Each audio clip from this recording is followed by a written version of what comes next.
لعراقی تاوی کو ده جوتمها سال 2021 ده هلبجارتنین گشتی هاتبن لدارخستن جی حتی نها حکومتک نهاتیا آواکرن. جبروی که آلیگرین پارتین سیاسی ین لعراقی تایبتی لاینین مقتدا الصادر و نوری المالکی او بروجان لکولانن و خوپیشاندانان لداردخن. او راگشی و رکبری نوبر صادر و مالکی وکه کو دسپیکن شر نوخویی نوبر شعیان داتی نرخاندن. لگلوی که ریخستن تروری داعشی جی جبر زیده بونوان آلوزیان ایریشین لسرخالین لشکرین عراقی زیده کرنم. و او یک جالی پسپورین اولهیا ترکیه وکه چالک بونا شانین و شرطین داعش العراقی تی نرخاندن.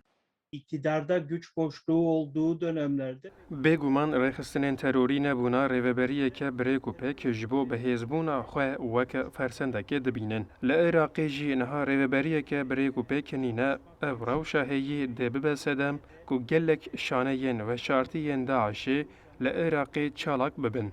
Lê hikûmeteke bihêz li Hewlêrê heye û hewceye ji bo pêşîlêgirtina êrişên Daişê Bexda li gel Hewlêrê hevkariyê bike û di demeke nêzik de hikûmetekê ava bikin. بشک پسپورن لعراقی لیکولنان دکن جی باری دکشین سر ایریشین داعشین دروژین داوید رو ددن و ادعا دکن کو به دست ایرانی تی خواستن کو داعش لعراقی çalak bebem.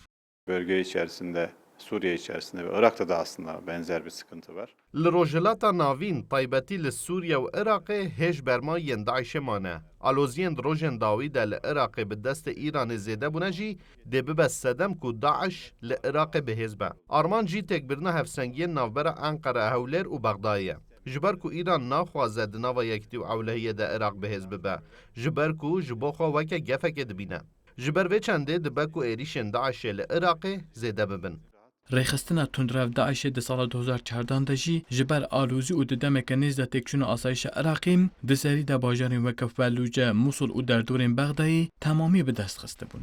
لی به پشتوانی هیزن هف پیمانی ناو دولتی و برخودانی پیشمرگیان داعش تواهی عراقی هاتا پاقش کرن. بسپور آماجه دکن لعراقی هیچ کومین و شرطین داعشی هنم و او آلوزین لعراقی دیوان کومان هشیار بکم.